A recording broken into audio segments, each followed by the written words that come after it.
ব্যাস, আপনাদের সামনে হাজির হয়েছি। এবার একটু ব্রড সিলেবাস সম্পর্কিত আলোচনা। শর্ট সিলেবাসে আমরা দেখেছি এভাবে করলে আমাদের মাত্র সাতটা অধ্যায় করলে 7টা সৃজনশীল কমন পাওয়া যায়। এখন আমি একটু ব্রড সিলেবাসটা আপনাদের বুঝিয়ে দিতে চাই। যেমন ক বিভাগে রয়েছে এইখানে 2টা চ্যাপ্টার করলে 2টা সৃজনশীল করা যায়।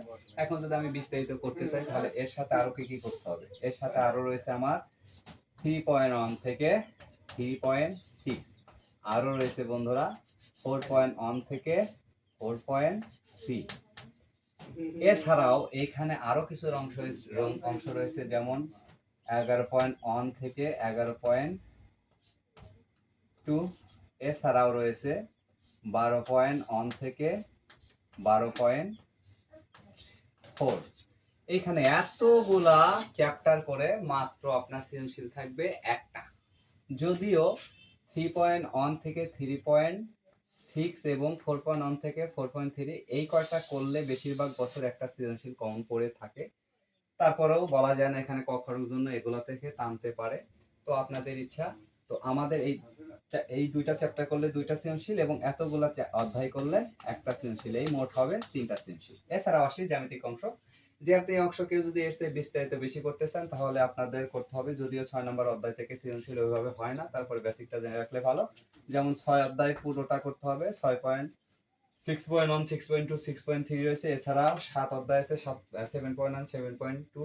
এছাড়া রয়েছে 8 অধ্যায়ের 8.1, 8.2 এবং 8.3, 8.4। এতগুলা 8.4 এতগুলা চ্যাপ্টার করলে আপনাদের মাত্র আপনাদের উপপাদ্য সম্পাদ্য সবগুলাই আপনাদের কভার হয়ে যাবে। এখন আসি 6.3 পর্যন্ত। এখন আসি গ বিভাগে ত্রিকোণমিতি ও পরিমিতি অংশ। ত্রিকোণমিতি পরিমিতি অংশে আপনাকে পরিমিতি অংশটা এখানে মেইন করবে 16.1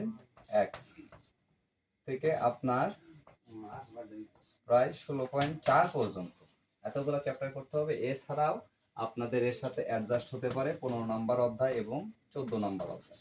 এতগুলো চ্যাপ্টার করে আপনার একটা সৃজনশীল কম পড়বে। যদিও 3টা সৃজনশীল আপনাদের লাগবে না, 2টা সৃজনশীল হয়ে যায়। তারপরেও কেউ যদি মনে করেন যে আমি করে রাখবো তাহলে করে রাখতে পারেন, তাহলে আপনাদের জন্য ভালো। 17তম অধ্যায় থেকে পরিসংখ্যান থেকে আপনাদের থাকবে 2টি টপিকটি হচ্ছে মোট 4টি টপিক থেকে 2টা সৃজনশীল হবে। এর ভিতরে আমাকে একটি প্রশ্নের উত্তর দিতে হবে। তো আলহামদুলিল্লাহ, কেউ যদি শর্ট সিলেবাসে করতে চান ভালো, কেউ যদি মনে করেন না স্যার আমি ফুল সিলেবাসে করতে চাই, তাহলে সিলেবাস ভিত্তিক এভাবে করলে আপনি ইনশাল্লাহ অনেকের চেয়ে বেশি এগিয়ে থাকবেন। ঠিক আছে, আসসালামু আলাইকুম।